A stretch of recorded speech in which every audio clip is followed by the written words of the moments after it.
Today we are going to perform a practical. Its aim is thermocouple. To study thermocouple. તો આ જે તમે જોઈ શકો છો આ સેટઅપ આને આટલું કહેવાય છે થર્મોકપલ. ઓકે, કે જેમાં શું હોય છે જે તમે તમારા સેમ 3 માં ભણી જ ગયા છો થિયરીમાં કે બે ધાતુ હોય છે એનું જંક્શન હોય છે. એક જંક્શનને આપણે ગરમ સાઈડ રાખીએ છીએ અને એક જંક્શનને આપણે ઠંડુ, એટલે કે અહીંયા આપણે મૂકશું બરફ. બરાબર, એટલે એક જંક્શનને આપણે ઠંડુ મૂકશું તો શું થશે તો કે પ્રવાહ જે છે ગરમથી ઠંડા તરફ વહન થશે. એટલે તમે આમ જોઈ નહીં શકો પણ તમને અંદાજો તમે વિઝ્યુઅલાઇઝ કરી શકશો કે અહીંયાથી અહીંયા ટ્રાન્સફર થશે, પ્રવાહ અથવા ઇલેક્ટ્રોન જે છે ટ્રાન્સફર થશે અને એને લીધે જે ઈએમએફ અથવા જે વોલ્ટેજ રચાશે એને કહેવાય છે thermo EMF. Okay, electromotive force, thermo EMF. અને આ આખું સેટઅપ છે. અહીંયા આપણે હજી થર્મોમીટર નાખી દઈશું જેથી આપણે તાપમાન માપી શકશું અને ઠંડામાં છે એમાં બરફ છે એટલે એનું તાપમાન માપવાની આપણે કઈ જરૂર રહેતી નથી. ઓકે, અને એના સિવાય જે સાધનો જોઈએ છે આપણે જોઈએ, એક પોટેન્શિયોમીટર છે, એક કિટલી છે કે જેથી આપણે ગરમ કરી શકશું ને એક જંક્શનને ગરમમાં ડૂબાડશું અને બીજું જંક્શન છે એની માટે આપણે અહીંયા બરફ જોશે, અહીંયા બરફથી લાવી લઈશું અને અહીંયા થર્મોમીટર જોશે કે જેથી આપણે ટેમ્પરેચર માપી શકશું. એક રેઝિસ્ટન્સ બોક્સ જોવે છે કે જે સર્કિટમાં આવશે અને એની વેલ્યુ કઈ રીતે મેં ચૂઝ કરવી આપણે હમણાં તમને શીખવાડી દઉં. અને એક બેટરી છે કે જેમાં આપણે 2 વોલ્ટ છે સેટ કરી નાખશું. અને આ જે છે આ તમારી માટે કંઈક નવું લાગે છે.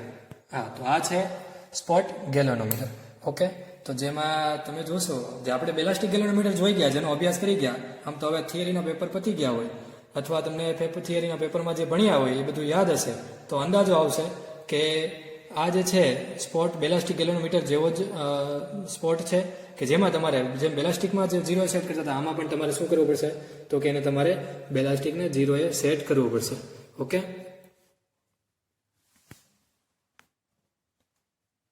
અહીંયાથી લોક થઈ જશે અને અહીંયાથી તમે મૂકશો એટલે ફ્રી થઈ જશે અને ફ્રી થશે એટલે ઓલમોસ્ટ એ જે છે 0 એ આવી જશે.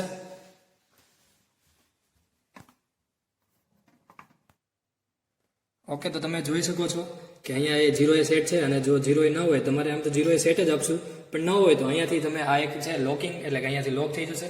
શું થાય છે તમને ખબર છે કે સેટ થઈ જશે કોઇલ એટલે ચુંબક સાથે, એટલે એ હલી નહીં શકે અને ફ્રીમાં જે છે ફ્રીલી મૂવ થઈ શકશે. અને આ જે છે આની મદદથી તમે 0 ઉપર સેટ કરી શકો છો પણ તમારે મેઇનલી અમને સેટ જ આપશું. એના સિવાય બીજી એક વસ્તુ છે આ પોટેન્શિયોમીટરનો સ્મોલ રેઝિસ્ટન્સ બોક્સ અથવા સ્મોલ આર જેની વેલ્યુ છે 12.9 ઓહમ એ પણ તમને લખેલી આપશે. એ હમણાં ઓબ્ઝર્વેશન ટેબલમાં આ બધી વસ્તુ આવશે પણ આનો કોન્સેપ્ટ હતો આપણે સમજાઈ ગયો છે કે આ સ્પોટ ગેલોનોમીટર છે. અને બીજી એક વસ્તુ અહીંયા એક સેકન્ડ જોઈ લઈએ કે આ જે છે સ્પોટ ગેલોનોમીટરમાં તમારે અહીંયાથી 2 છેડા હશે જેમ બેલાસ્ટિકમાં હોય છે એવી જ રીતે 2 છેડા હોય છે એ ડાયરેક્ટ કીમાં આપી દઈશું. એટલે હવે આપણે આની સાથે અહીંયા કોઈ નિસ્બત નહીં હોય, જે કરશું આપણે ડાયરેક્ટ અહીંયા કીમાં આપી દઈશું. એટલે હવે તમારે ડાયરેક્ટ કીમાં આપી દઈશું અને આ જે છે સર્કિટ ઓપન છે. આ સર્કિટ તમે હવે સર્કિટ જે છે તમે આપણે સર્કિટને ક્લોઝ કરીએ એટલે કે હવે પ્રવાહ જે છે વહન થશે. બરાબર, જ્યારે તમે રીડિંગ લ્યો ત્યારે આ કીને હંમેશા બંધ રાખવી. બરાબર, અને ખુલ્લી હશે તો તમે રીડિંગ નહીં લઈ શકો.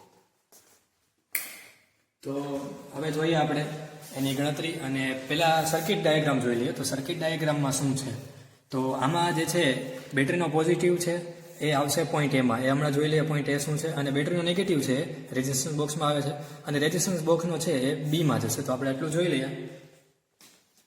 તો બેટરીનો પોઝિટિવ છે એ પોઈન્ટ એમાં આવે છે. જો અહીંયા પોઈન્ટ આ જે છે તમારું પોઈન્ટ એ છે.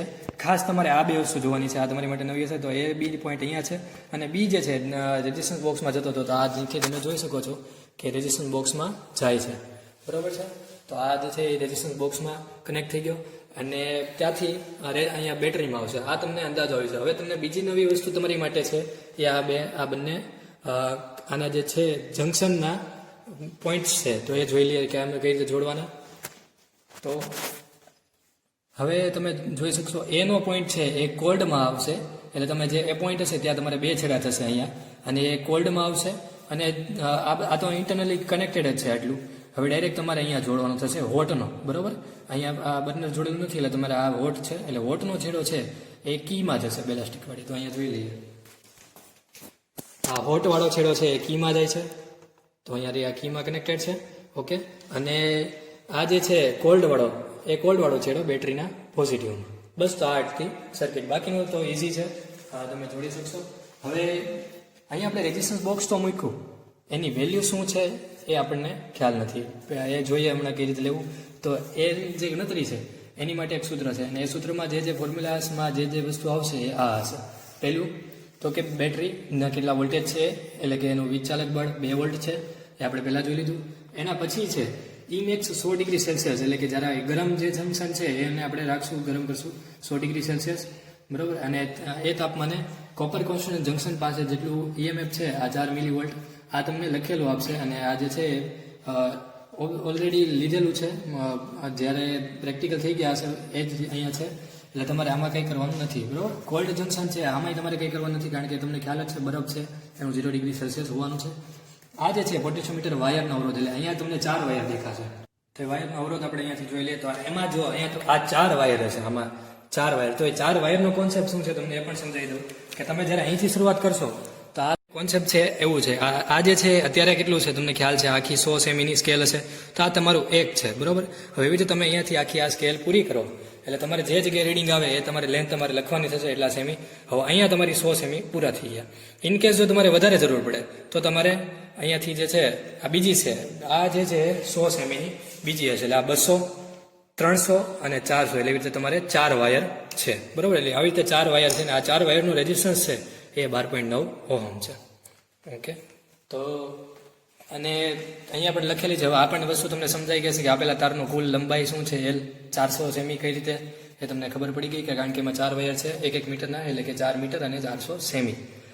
તો હવે આપણે જોઈએ આ સૂત્ર છે સિદ્ધાંતનું સૂત્ર, કે એમાં પહેલું સૂત્ર છે એ કેપિટલ E એટલે કે 2 વોલ્ટેજ બેટરીના વોલ્ટેજ છેદમાં E મેક્સ એટલે કે 4 મિલીવોલ્ટ, જે કોપર કોન્સ્ટન્ટ જે છે એ 100 ડિગ્રી સેલ્સિયસે કેટલું તાપમાન જે છે એની પાસે કેટલું EMF ઉદ્ભવે 100 ડિગ્રી સેલ્સિયસે એ. પછી કેપિટલ R, તો એની વેલ્યુ તો આપણે ગોતવાની છે, અને સ્મોલ r એ આપણને ખ્યાલ છે 12.9 ઓહમ ઓલરેડી આપી દીધું છે, તો એની આપણે ગણતરી કરશું.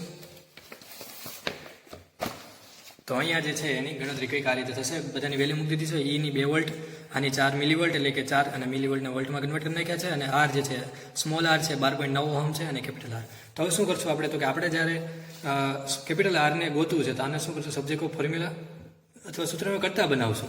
તો એની માટે સૌપ્રથમ આપણે કોઈ પણ રીતે કરી શકીએ, આને જે ડાયરેક્ટ આ સાઈડ લઈએ તો એ ગણતરી કરશું. એક ખાસ વસ્તુ તમારે આ એક યાદ રાખવાની થશે કે આને તમે ડાયરેક્ટ આ પ્લસ છે આ આરને આવી રીતે ડાયરેક્ટ ન લઈ જતા, બરાબર. પેલા છેદમાં 12.9 છે એનો તમારે આ સાઈડ લઈ આવવું પડશે, પછી તમે જે કરો એ રીતે, બરાબર. તો એ સિમ્પલ જ છે, બાકીની ગણતરી તમને ઇઝીલી આવડી જશે, ન આવડે તો તમે જોઈ લેજો. અને આ જે છે એવી રીતે તમે ગણતરી કરશો તો તમારી પાસે આવશે R બરાબર 6437 ઓહમ. ઓકે, અને બીજી એક વસ્તુ અહીંયા જ્યારે 10-3 છે તો એને તમારે આવી રીતે 0.04માં તમે કન્વર્ટ કરી શકો છો, અથવા જ્યારે બાદબાકી કરવાની આવે ત્યારે તમે યાદ રાખજો. હવે કેપિટલ R જે છે આપણને મળ્યો છે 6437.1 વત્તા R એટલે કે જે પોટેન્શિયોમીટરનો અવરોધ છે એ આપણે એડ કરી દઈએ એટલે આપણને મળી જશે R પ્રાઇમ. ઓકે, અત્યારે આપણે R જે છે એટલી વેલ્યુ આમાંથી કાઢવાની થશે, એટલે આપણે અત્યારે કાઢી નાખીએ. 6400 એટલે 5000, બરાબર, 6400 અને છે 37, બરાબર. એટલે 420, 30 નહીં 20, 30 અને 35, 36, 37 અને 437.1 છે, એટલે 37 રાખીએ તો પણ ચાલે. જો વધારે હોય 437.8 કે 9 હોય તો તમે 438 પણ રાખી શકો છો, બરાબર. તો આ રીતે આપણે હવે આપણે સેટઅપ જોઈ લઈએ. અહીંયા આપણે 6450 ઓહમ જે છે રેઝિસ્ટન્સ કાઢી લીધો છે, જે વેલ્યુ આપણને મળી છે. તો હવે આ સેટઅપમાં તમે અહીંયા જોઈ લેશો બરફ આવી ગયો છે, બરાબર છે દોસ્તો. અહીંયા કેટલી આવી ગઈ છે, અને સાથે હવે આપણે ગણતરી કેમ કરવીને ઓબ્ઝર્વેશન ટેબલ છે એટલે કે રીડિંગ કેમ લેવા એ જોઈએ. તો પેલું જે છે ગરમ જંકશનનું તાપમાન T2, એટલે ગરમ જંકશનનું તાપમાન મતલબ કે થર્મોમીટરમાં જે દેખાડતું હોય એ. તો અત્યારે ગરમ જંકશનમાં કેટલું દેખાડે છે તમને દેખાતું હશે, અહીંયા કેટલું છે તો કે 30 થી અત્યારે થોડુંક વધી ગયું છે, એટલે કે 35 અને 34 એવું કંઈક રીડિંગ છે, બરાબર છે. એમ લખો થોડુંક કદાચ દેખાય છે, બરાબર છે 34 છે, બરાબર. તો આપણે 34 માની પહેલું રીડિંગ છે તમારે 30નું લેવાનું હતું, બરાબર. બીજું રીડિંગ છે એ તમારે 40નું લેવાનું. અત્યારે આપણે 34 છે તો 34નું રીડિંગ લઈને જોઈએ કે રીડિંગ કેમ લેવાનું છે. તો હવે તમારે શરૂઆતમાં એવું કરવાનું, અહીંયાથી તમારે શરૂઆત તમે જે કેરી ફોસ્ટરમાં જે વસ્તુ કરી છે એ જ કરવાનું. અહીંયાથી શરૂઆત કરવાની તમારે. અહીંયા તમે જ્યારે ટચ કરશો એટલે તમારે આમાં ડિફ્લેક્શન છે એ દૂર જતું હશે. હવે તમારે અહીંયાથી ધીમે ધીમે આવી રીતે કરવાનું, જેથી તમે ઓલામાં કેમ નલ પોઈન્ટ લાવ્યા હતા એમ આમાં પણ સમતોલન બિંદુએ લાવવાનું. સમતોલન બિંદુ માટે જે લેન્થ આવે એટલે કે ગેલોમીટરમાં જોતું જવાનું. જ્યારે 0 થતું જાય તમને હમણાં 0 થઈ જશે, એટલે જે લેન્થ આવે એ તમારે નોટ ડાઉન કરવાની થશે. અત્યારે હું ધીમે ધીમે સરખાવી રહ્યો છું. હવે નજીક જ છે. આ બસ તો આવી ગયું છે. તો આ જે છે તમારી લેન્થ થઈ ગઈ. એક જ સેકન્ડ, થોડુંક હજી દૂર છે. હા બસ. તો આ તમારી લેન્થ છે, કેટલી છે? 38. આ જે તમારી લેન્થ આવી, જે તમે 0 એ હતું, બરાબર. તો અહીંયા તમારે લખી નાખવાનું થશે લેન્થ 38 સેમી, બરાબર. આ જે છે સેમીમાં છે. હવે આ તો ગણતરી છે. આ T2 માઇનસ T1 જે છે એ એવું છે. T1 એટલે કે કોલ્ડ જંકશન, એટલે કે જે ઠંડુ જંકશન છે એનું તાપમાન એ તો 0 છે, એટલે એમાંથી બાદ કરશું એટલે એ પણ 0 આ જ આવશે જે હતું, એટલે 34. હવે 40 ડિગ્રી થઈ જાય તો અહીંયા જોઈ લઈએ.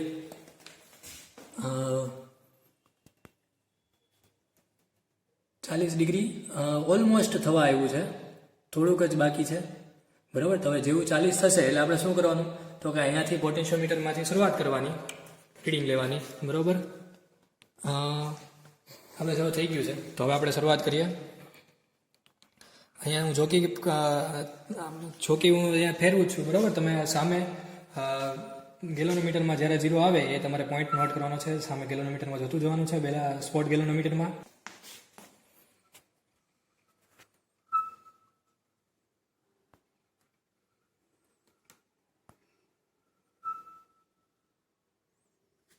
હવે એકદમ નજીક છે 0ની. જો 0 આવશે હમણાં, જ્યારે 0 આવે, બરાબર. 0 આવી ગયું છે. થોડુંક દૂર છે. તમે એકદમ સીધેથી જોજો. હું અત્યારે થોડોક ત્રાસમાં છું, બરાબર. તમે જ્યારે એકદમ ઉપરથી જોશો એટલે તમને જે રીડિંગ આવે એ 0 એ તમારે સેટ રાખવાનું. એક જ સેકન્ડ. હવે તમારું રીડિંગ આવી ગયું છે. તો આ જે છે તમારી લેન્થ 55 સેમી. તો આ તમારી લેન્થ થઈ ગઈ. અત્યારે 55.1 ઓર 2, બરાબર. આ તમારે ધ્યાનથી લઈ લેવાની. એટલે આ તમારી લેન્થ થઈ ગઈ, જે તમારે અહીંયા બીજા, એટલે હવે 40 ડિગ્રીમાં આપણે જે રીડિંગ લીધું અહીંયા લખશું 55 ડિગ્રી. તો હવે આપણે 50 ડિગ્રી સેલ્સિયસ છે તેની માટે રીડિંગ લેશું. તો જ્યારે 50 ડિગ્રી સેલ્સિયસ થાય ત્યારે માટેનું રીડિંગ જે છે એની માટે પણ સેમ મેથડ. અહીંયાથી આપણે જ્યારે ટચ કરાવીને ધીમે ધીમે સરખાવશું અને સ્પોટ ગેલોનોમીટર છે એનું ડિફ્લેક્શન આપણે 0 એટલે 0 ઉપર લાવશું, કે જેને આપણે કહેશું સમતોલન સ્થિતિ. તો હવે ધીમે ધીમે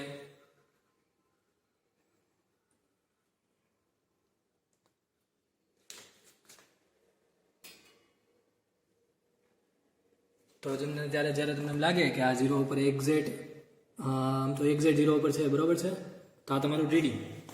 તો અહીંયા આ તમારે જે બીજી સ્કેલ છે એમાં જે રીડિંગ તમને દેખાય છે ત્યારે 43 જે છે, બસ. તો એ તમારું રીડિંગ થઈ ગયું 43.1 અથવા 2. તમને જો ન સમજાય તો એની સ્કેલ રાખી કે તમે બીજી કોઈ રીતથી તમે આ રીડિંગ જે છે પરફેક્ટ લઈ શકો છો. અત્યારે 43.1 અથવા 2 જેવું રીડિંગ છે, બરાબર. તો આ 0 થી 1 વાળી સ્કેલ અત્યારે આપણે લેવાની છે ને, જેમાં 43.2 રીડિંગ છે. તો આપણે ડાયરેક્ટ લખી નાખશું 43.2. 50 ડિગ્રી સેલ્સિયસ, અહીંયા 50 ડિગ્રી માઇનસ 0 એટલે કે 50 ડિગ્રી સેલ્સિયસ, અને એની માટે આવે છે 43.2. ઓકે.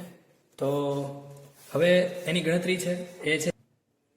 તો આવી રીતે તમારે 90 ડિગ્રી સેલ્સિયસ સુધીના રીડિંગ લેવાના છે, બરાબર છે. અને જે લેન્થ આવે એ તમારે લખવાની છે. હવે ગણતરી જે છે શીખી લઈએ. તો ગણતરી છે EMF વોલ્ટેજ જે ગોતવા આવે એની માટે તમારે ફોર્મ્યુલા છે સિગ્મા ઇન્ટુ એલ.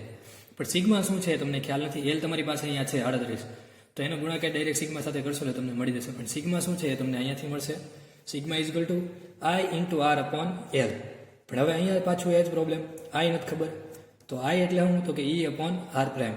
અહીંયા પણ પાછો એ જ પ્રોબ્લેમ, R પ્રાઇમ એટલે શું એ નથી ખબર. તો R prime is equal to R જે આપણે મેળવ્યો હતો, આપણે આની પહેલાં જે મેળવ્યો હતો એ વત્તા સ્મોલ r, એટલે જેની વેલ્યુ આપણે કાઢેલી રાખી હતી એ, અને વત્તા સ્મોલ r એટલે એ આવશે કંઈક 6650. તો એની વેલ્યુ અહીંયા રાખી એટલે 2/6450 એટલે જે આવે એને આપણે એમ્પિયરમાં રાખશું. એ તમારો I મળી ગયો. એ આઈની ગણતરીમાં તમે અહીંયા મૂકશો I ગુણ્યા R અપોન L એટલે તમને સિગ્મા મળી જશે. અને એ સિગ્મા જે છે એની દરેક વખતે તમે જે લેન્થ અલગ અલગ આવશે એની સાથે ગુણાકાર કરશો એટલે તમને જે વોલ્ટેજ છે એ મળી જશે. હવે જ્યારે તમે ગ્રાફ દોરશો આનો, તો એ ગ્રાફ જે છે, તો જે ગ્રાફ છે EMF વર્સિસ T નો ગ્રાફ આવશે. T એટલે અહીંયા જે સ્મોલ t છે એ T, અને એટી તો તમે જુઓ છો કે વધતું જ જશે, કારણ કે 30 બરાબર 40 આ આપણે 34 લીધું બરાબર. તમારે લેવાનું 30 ડિગ્રી રૂમ ટેમ્પરેચર પ્લસ પછી 10-10ના જમ્પ અથવા સ્ટેપથી તમારે લેવાનું, એટલે 30, 40, 50 એટલે અલગ અલગ તમે અહીંયા દોરશો 30, 40, 50 એટલે 10 થી દોરવાનું બરાબર. 10, 20, 30, 40 એટલે અહીંયાથી તમારું પહેલું રીડિંગ આવશે, બીજું રીડિંગ અહીંયા આવશે. એટલે આ રીતે શું થશે તો કે ઇન શોર્ટ કહેવાનો મતલબ એમ છે કે જેમ ટેમ્પરેચર વધશે એમ વોલ્ટેજ વધવાના છે, કારણ કે જેમ જેમ તાપમાન જે છે એ વધશે એ મુજબ તમારે એનો ડિફરન્સ વધશે અને ઈએમએફ જે છે એ વધતા જશે. એટલે તમને ગ્રાફ છે એ કંઈક આવો સુરેખ મળશે.